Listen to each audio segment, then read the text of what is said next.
The snow fell in soft, silent layers, muffling the busy hum of the city that had started to awaken with holiday lights and festive cheer.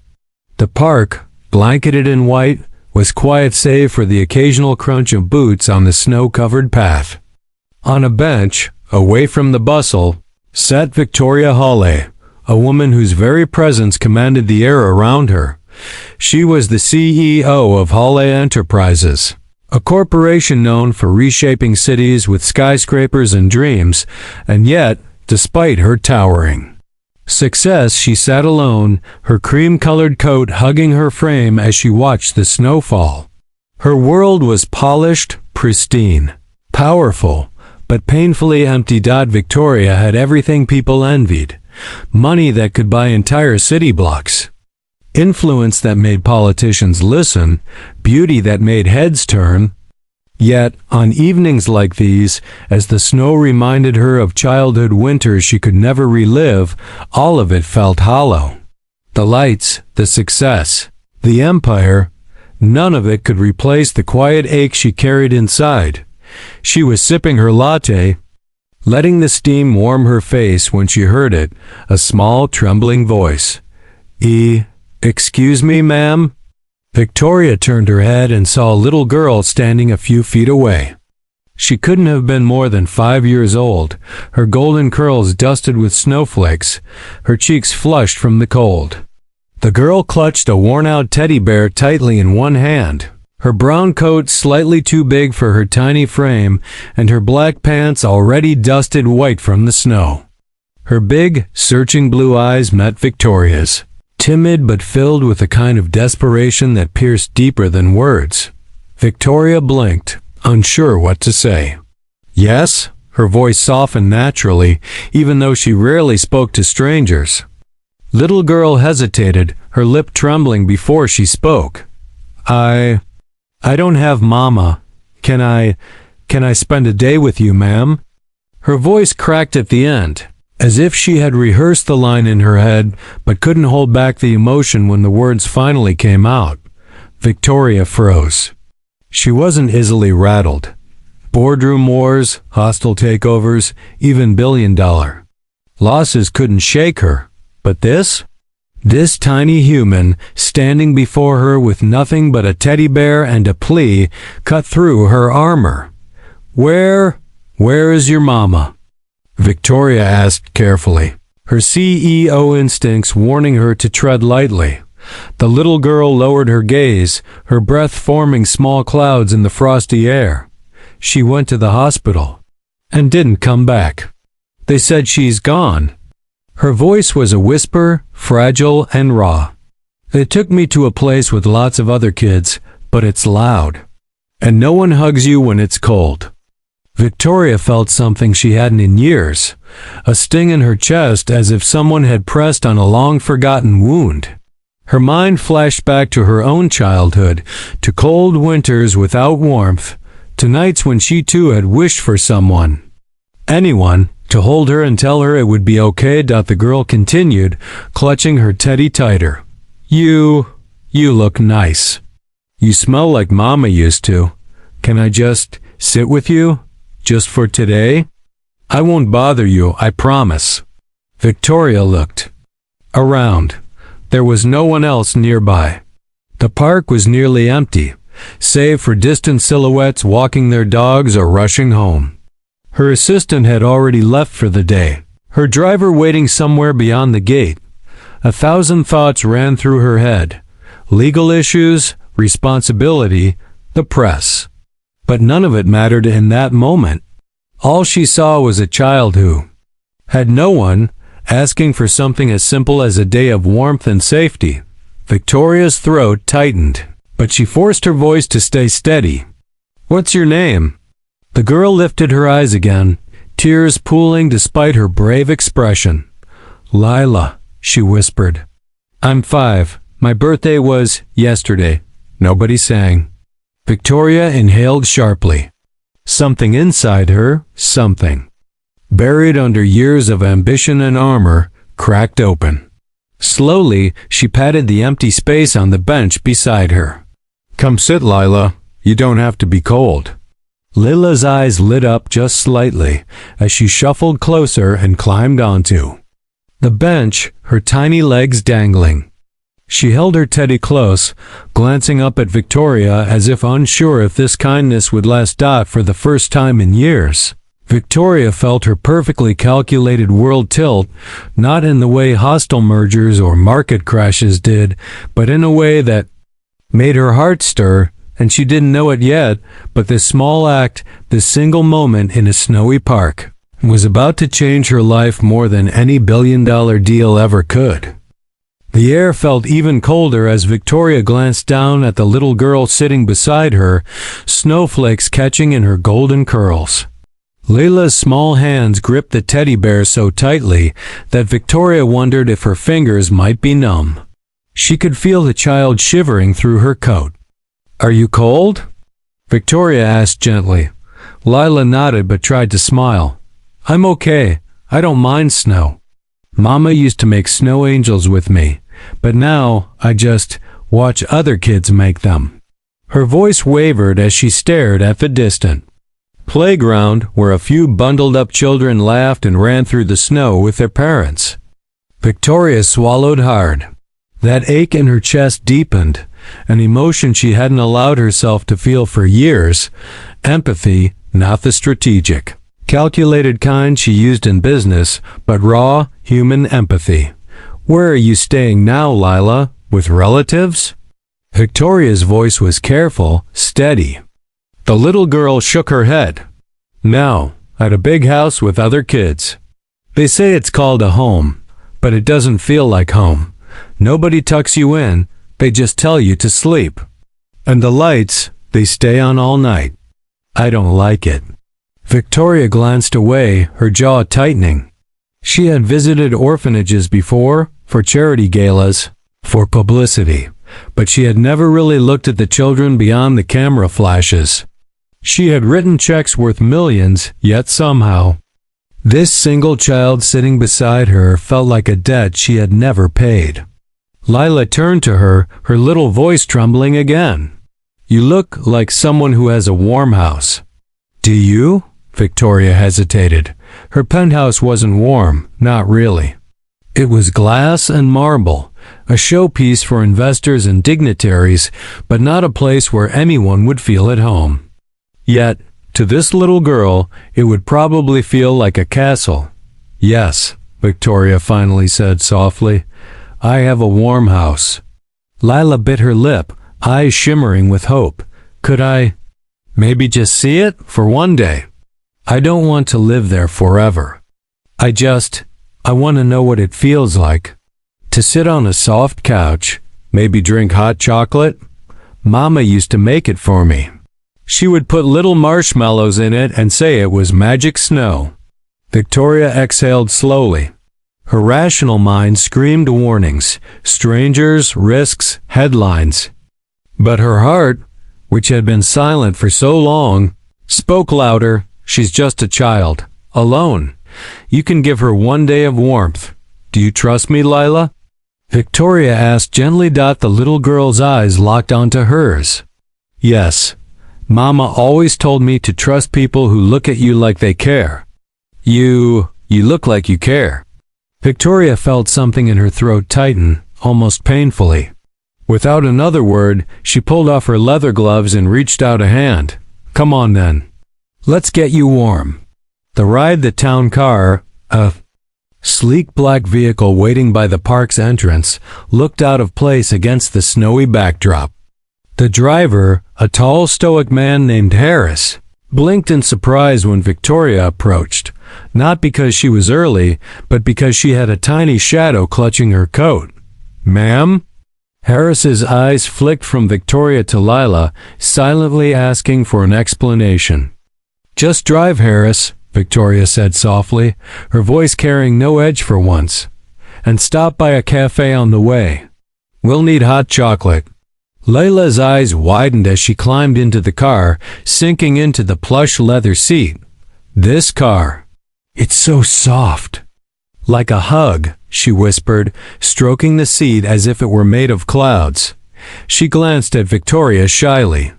"Is it yours?" Victoria allowed a faint smile. Yes, it's mine. The car purred to life, gliding through the snowy streets. As Lila pressed her tiny hands to the window, watching the city lights pass by. For the first time since she'd approached the park bench, she looked. Almost happy. At the cafe stop, Harris returned with 2 steaming cups, one for Victoria, and one topped with a generous swirl of whipped cream and marshmallows for Lila. The little girl's eyes lit up instantly. Marshmallow snow. She gasped, holding the cup carefully in both hands. Just like Mama used to make. Her voice softened, and for a moment, her small shoulders shook as she whispered, "Thank you." Victoria reached over, resting a gloved hand lightly on Lila's back. She didn't say anything, but her touch was steady, anchoring. The penthouse. When they finally reached Victoria's towering glass penthouse, Lila's mouth fell open. The building's lobby alone, with its marble floors, glittering chandeliers, and silent attendants, felt like something out of a fairy tale. "Is this a castle?" Lila whispered as they rode the private elevator. Victoria knelt beside her, smiling softly despite herself. "Not quite, but tonight it can be." The elevator doors opened, revealing a space so pristine and polished that it barely felt lived in. Floor-to-ceiling windows showcased the city skyline, its lights glowing like distant stars. The decor was elegant, cream, gold, and soft grays, but there were no toys, no clutter, nothing that suggested warmth beyond the thermostat. Lila stepped inside cautiously, her boots making small prints on the polished floor. She turned to Victoria. "It's beautiful, but it's quiet. Do you ever get lonely here?" The question hit harder than Victoria expected. "Sometimes," she admitted. Her voice was barely above a whisper. Lila nodded, as if she understood more than any 5-year-old should. "It's okay. I get lonely too, but maybe tonight we won't be lonely together?" Victoria felt something in her chest loosen, a strange, almost foreign warmth. She knelt again and brushed a snowflake from Lila's coat. "No, Lila, tonight we won't be lonely." She guided the girl to the living room, where a fire was quickly lit in the sleek fireplace. The warm glow softened the penthouse's sharp edges, turning the cold luxury into something gentler.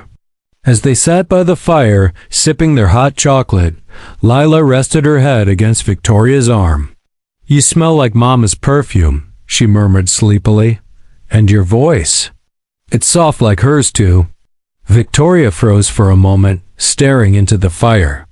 She hadn't been anyone's comfort in years, hadn't let anyone close enough. But tonight, as this little girl leaned against her, she realized something startling. For the first time in a decade, casting shadows across the walls of the penthouse. And deep down, outside, she knew snow was only the beginning, to fall, dusting the sprawling city below with a quiet stillness. The night was deep, but inside, the air felt warmer than it had in years. Victoria sat on the edge of the couch, her tailored coat draped across a chair, as Lila curled up beside her with her teddy bear nestled under her chin. The little girl's eyes were heavy, yet she fought to keep them open, as if fearing that if she slept, she might wake up back in that cold, crowded children's home. Victoria gently brushed a strand of golden hair from the girl's forehead. "You can rest, Lila. You're safe here." The little girl shifted, her voice soft and hesitant. Do you promise you won't send me back tonight? Just for tonight?" Victoria's chest tightened. "I promise," she said softly, without hesitation. Lila's breathing slowed, but before her eyes finally closed, she whispered, "Mama said, before she left, she said someone kind would come. She told me to be brave until then." Her words trailed off as sleep finally claimed her. Victoria froze. Her mind raced at the weight of those words. Someone kind. Be brave until then. It sounded almost like the woman, Layla's mother, had known she wouldn't make it, had tried to leave her child with some fragile thread of hope to cling to, Victoria leaned back, staring into the fire. She wasn't used to feeling this conflicted. In her world, everything was numbers, negotiations, strategies. Emotions were liabilities, things that clouded judgment. But as she looked at the tiny figure curled beside her, she realized there were no spreadsheets, no contracts, no boardroom decisions that could define this moment. For the first time in years, she thought about her own childhood.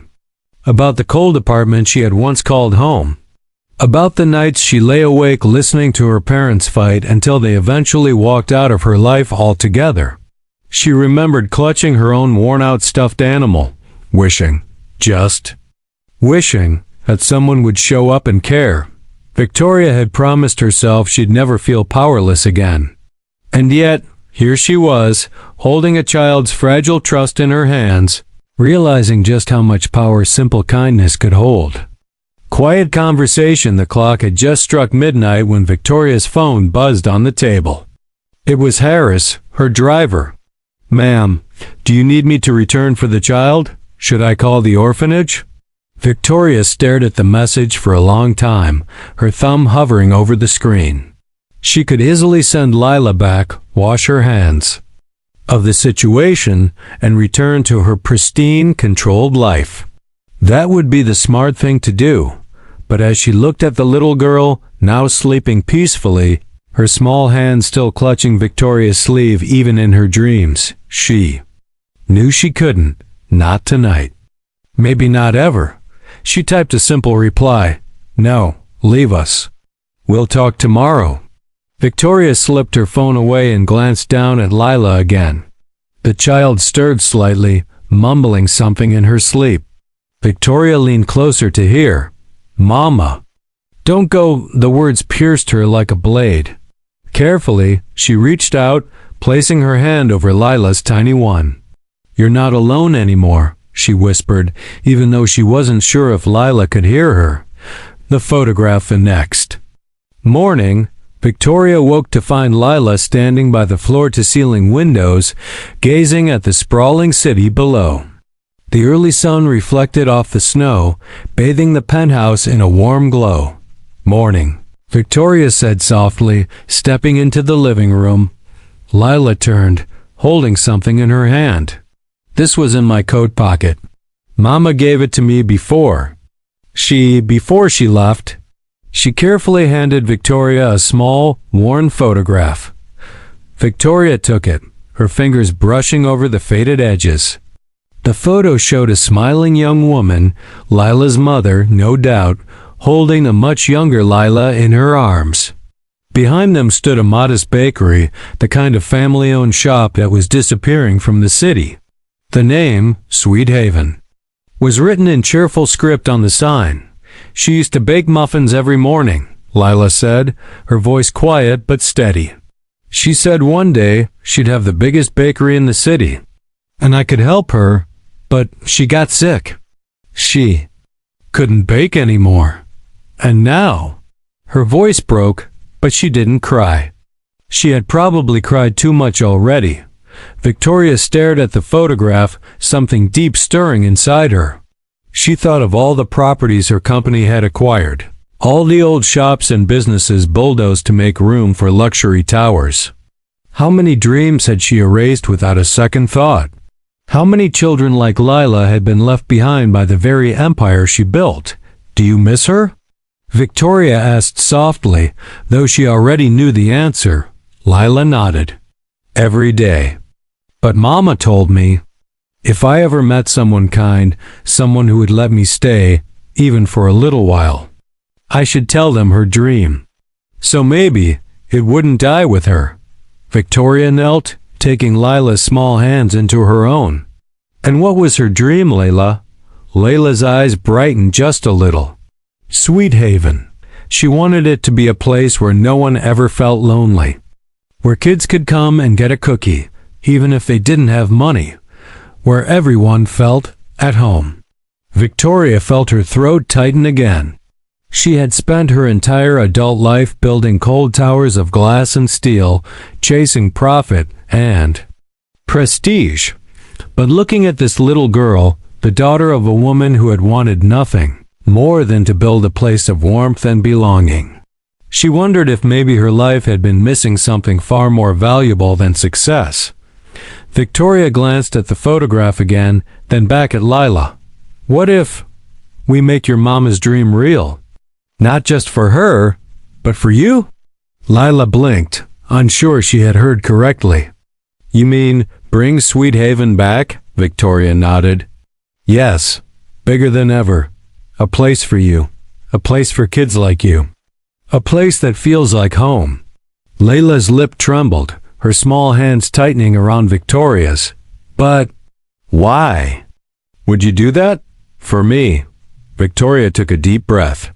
The answer was simple, but saying it aloud felt strange, like uncharted territory. Because, Lila, I think I need this as much as you do. And as she said it, she realized it was true. The day began not with the usual blaring of alarms or the urgent ping of corporate emails, but with the faint sound of giggles. Victoria, still in her silk robe, followed the sound into the kitchen, where she stopped in the doorway. Lila was sitting on one of the tall bar stools, her legs dangling and swinging back and forth. On the marble counter in front of her was a tray of fruit, cereal, and toast, the sort of breakfast Victoria's staff usually prepared for her but never thought twice about. Lila, however, looked at it like a treasure chest. Miss Victoria. Lila turned, her smile wide and unguarded. There's so much food. Are you sure I can eat all this? Victoria felt the corner of her lips twitch upward, an unfamiliar sensation, a smile that wasn't practiced for the press or polite company. You can eat as much as you like. No one here will stop you. Layla's eyes softened. At the home, they only give you one slice of toast, and no fruit unless it's someone's birthday. She bit into a strawberry and closed her eyes.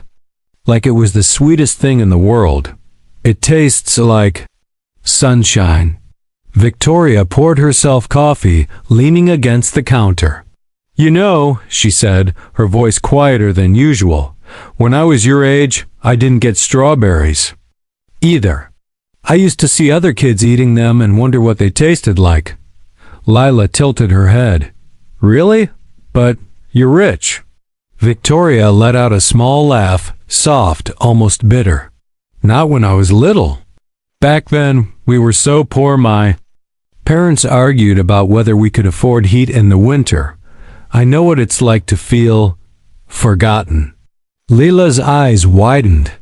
Is that why you helped me yesterday? Because you know how it feels? Victoria met her gaze. She didn't want to scare the girl with the weight of her own scars, but honesty came easier than she expected. Yes, Lila, I do. The little girl nodded thoughtfully, then reached across the counter to place her tiny hand over Victoria's. Then, maybe we can help each other not feel so lonely anymore. Victoria's chest tightened. She gave Leela's hand a gentle squeeze. Maybe we can. The boardroom storm later that morning, reality came crashing back in the form of a board meeting. Victoria sat at the long glass table, her executives surrounding her. They were used to the icy, calculating CEO who never entertained distractions. Today they were faced with someone slightly different. We're hearing rumors. One executive began carefully, adjusting his glasses. You were seen yesterday with a child? Are you adopting? Victoria's gaze was sharp, but not cold. I haven't decided yet, but I am making changes. Changes? Another chimed in. Victoria, with all due respect, the press will eat this up. A CEO bringing home an orphan? It'll raise questions. Investors don't like unpredictability. Victoria leaned forward, her fingers steepled. What investors don't like is a heartless company. And frankly, neither do I. We've built towers, yes. But we've also torn down communities. That ends now. The board shifted uncomfortably. And what exactly are you proposing? Victoria. Place the photograph of Lila's mother, the one by the bakery, on the table. We're rebuilding Sweet Haven, not as a luxury chain, as a real community space. A bakery, a safe haven, and a trust fund for children like Lila, and we're funding it personally, not through the company's charity arm. This isn't a publicity stunt, it's a promise. Gasps echoed around the table. Victoria, this could cost millions. I don't care, she cut in firmly. I built this empire by being ruthless. Now I want to build something that matters. The silence was heavy. For the first time in years, Victoria didn't feel like the ruthless CEO everyone feared. She felt like a woman taking back control of her humanity. Back at the penthouse, when Victoria returned home, she found Lila on the couch, carefully arranging her teddy bear and a few paper napkins into what appeared to be a picnic. "You're back," Lila beamed. "I saved you a spot." Teddy said he's okay sharing. Victoria slipped off her heels and sat on the floor beside her. "Thank you, Teddy," she said solemnly, making Lila giggle. They sipped juice and nibbled on crackers as the city lights flickered to life outside. Lila looked up at Victoria suddenly. "Miss Victoria, do you think Mama can see us from the sky?" Victoria's throat tightened. She reached out, gently brushing her thumb across Lila's cheek. "I think she can. And I think she's proud of you, for being so brave." Layla leaned against her, quiet for a moment. Then, in a whisper, she said, "I wish you could be my mama now. Just for a little while, so I don't feel so small." Victoria froze. The request hung heavy in the air. For years, she had avoided attachments, convinced that love, any love, was a distraction, a weakness.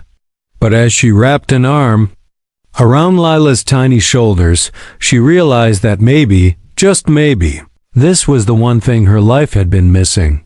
And though she didn't say the words aloud just yet, in her heart, she knew she would not let this little girl go back to that cold, crowded place. The following morning, Victoria woke not to the sound of emails or her alarm, but to laughter echoing from the kitchen. She slipped out of bed, wrapped her robe around herself, and followed the sound. There, standing on a chair beside the massive kitchen island, was Lila, her curls tied up in a messy ponytail, her cheeks dusted with flour, and her teddy bear sitting on the counter as her silent sous chef. "Good morning, Miss Victoria." Lila beamed, holding up a lopsided pancake. "I tried to make breakfast for you. Mama used to say pancakes make mornings less scary." Victoria raised an eyebrow at the chaotic scene. Flour on the marble, batter dripping onto the floor, a small mountain of burnt attempts stacked beside the one presentable pancake. Normally, such disorder in her immaculate penthouse would have made her twitch. Today, it only made her smile. "Is that so?" Victoria stepped closer, crouching to meet Lila's eager eyes. "And did Mama teach you to make pancakes this creatively?" Lila giggled, covering her flour-streaked face with her hands. "I might have made a mess, but Teddy says they taste good." Victoria picked up the lone good pancake, took a bite, and nodded with exaggerated seriousness. "Teddy is correct. Best pancake I've had in years." The little girl's grin widened, and for the first time, Victoria realized how much this penthouse had changed in just a few days. It wasn't silent anymore. It wasn't cold out, it felt alive. Facing the hurdles later that day, Victoria sat in her private office, her laptop open as she spoke to her attorney over video call. Lila was in the other room, coloring quietly on the rug. "So, you're serious about this?" the lawyer asked, adjusting his glasses. "You want to pursue temporary guardianship, possibly adoption?" Victoria glanced toward the living room, where Lila's soft humming carried faintly through the air. "Yes, I'm serious," the lawyer exhaled. "Victoria, you know this isn't like closing a deal." There's a process, background checks, home studies, interviews, and the media. Once they catch wind of this, they'll speculate. Some will applaud, others will accuse you of trying to buy good press. Victoria's jaw tightened. Let them talk. This isn't about them. It's about her. She's been through enough. I won't let her go back to that place.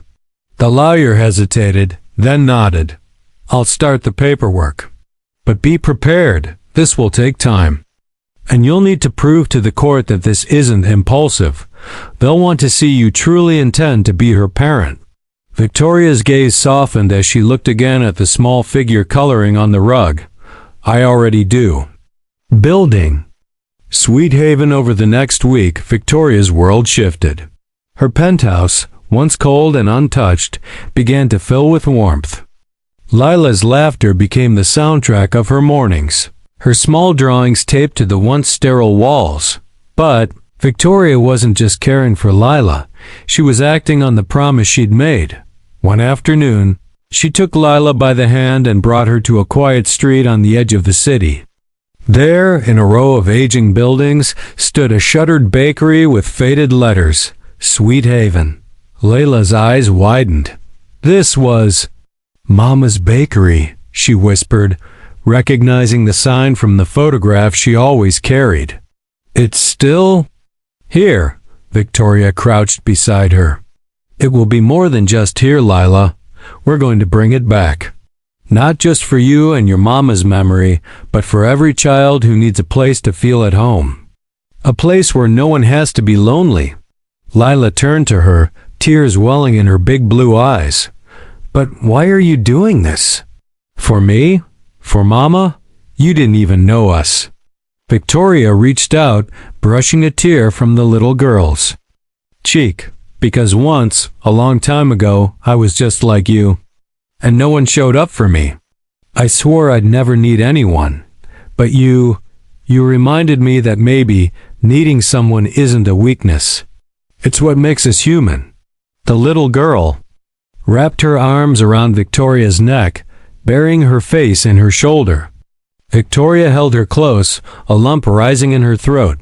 That night back at the penthouse, Victoria found herself staring out at the city lights, Lila asleep on the couch beside her.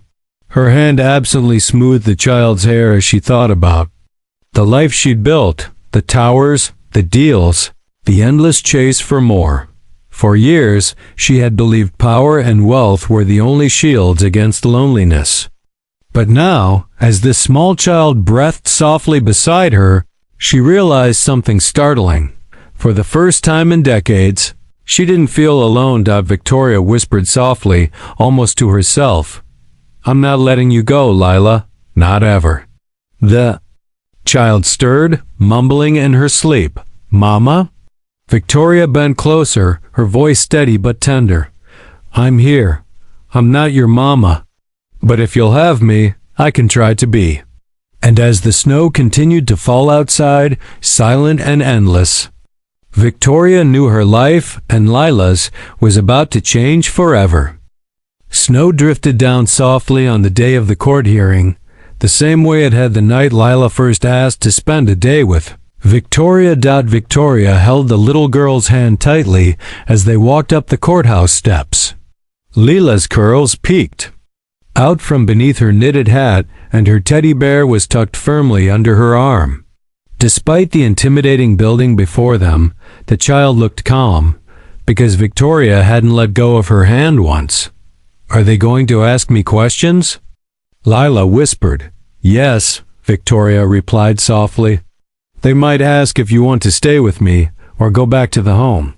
And you just tell them the truth, okay? Whatever your heart feels. Lila stopped on the steps, tugging on Victoria's hand. My heart already knows. I don't want to go back there. I want to stay with you. Victoria knelt so their eyes were level, brushing a snowflake from Lila's cheek. Then we'll make sure they hear that. The hearing inside, the judge, an older woman with kind but discerning eyes, listened carefully as Victoria's attorney presented the case for temporary guardianship with the option to adopt once the Process allowed. One of the representatives from the children's home stood to speak. Your Honor, while Miss Hale's resources are more than sufficient, we must question the emotional stability of this arrangement. Miss Hale is a high-profile CEO with a demanding schedule. This could be seen as an impulsive act, a gesture of charity rather than genuine commitment. Victoria stood then, her posture strong but her voice steady. Your Honor, I understand their concerns. But this isn't charity. It isn't a gesture. I don't need headlines or goodwill. I have more of both than I know what to do with. This is about a little girl who lost everything. And it's about a woman who thought she had everything, only to realize she had nothing that truly mattered until that girl walked into her life. She glanced back at Lila, who was sitting quietly, her teddy bear in her lap. I don't just want to provide for her. I want to be her family, for as long as she have me. The room fell silent for a long moment. The judge's gaze softened slightly before turning to Lila. Lila, sweetheart, can you tell me something? Where do you want to live? Lila stood, her small hands clutching her teddy bear tightly. With Miss Victoria, she makes me feel warm, like Mama used to. And she listens when I talk. I don't want a big house with lots of kids and no hugs. I want her. The judge leaned back in her chair, exhaling softly. Very well. Temporary guardianship is granted, effective immediately, with the understanding that adoption proceedings will be reviewed in 6 months. Miss Hale, you have a great responsibility now. Make sure you keep her safe. Victoria's throat tightened as she nodded. I will. I promise. The grand opening months later, the once abandoned bakery, Sweet Haven, stood alive again on that quiet street, its windows glowing with golden light. The smell of fresh bread and cookies spilled into the air, and laughter echoed from inside as families gathered around warm tables. Victoria, dressed simply in a cream sweater and jeans, a far cry from her usual boardroom attire, stood behind the counter beside Lila. The little girl, now more confident and smiling wider than ever, wore a small apron with her name stitched across it. Ready? Victoria asked, handing her a tray of cookies shaped like snowflakes. Lila grinned. Ready.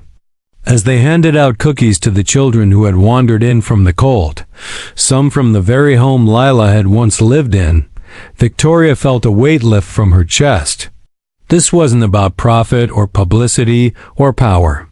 This was about creating something real, something lasting, a place where no one had to feel alone again. That evening, when the last customer had left and the lights of Sweet Haven dimmed to a soft glow, Victoria and Lila sat together on the bakery's window bench, sipping hot chocolate topped with marshmallows.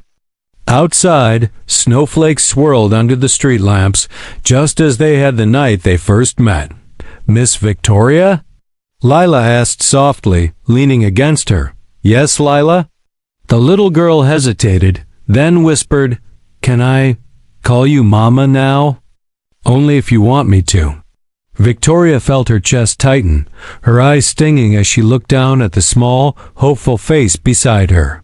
Slowly, she wrapped her arm around Lila's shoulders and pulled her close. Yes, she whispered, her voice thick with emotion. You can call me Mama, because from now on, that's exactly who I'll be. Layla's eyes closed as she nestled against her, a content smile on her lips. Outside, the snow continued to fall, but inside, for the first time in years, Victoria's world felt warm. And as they sat there, mother and daughter in everything but blood, Victoria realized something she had never thought possible. She had built empires, conquered markets, and stood at the top of the world. But tonight, in the soft glow of a little bakery and the quiet trust of a child who had chosen her, she had finally found home.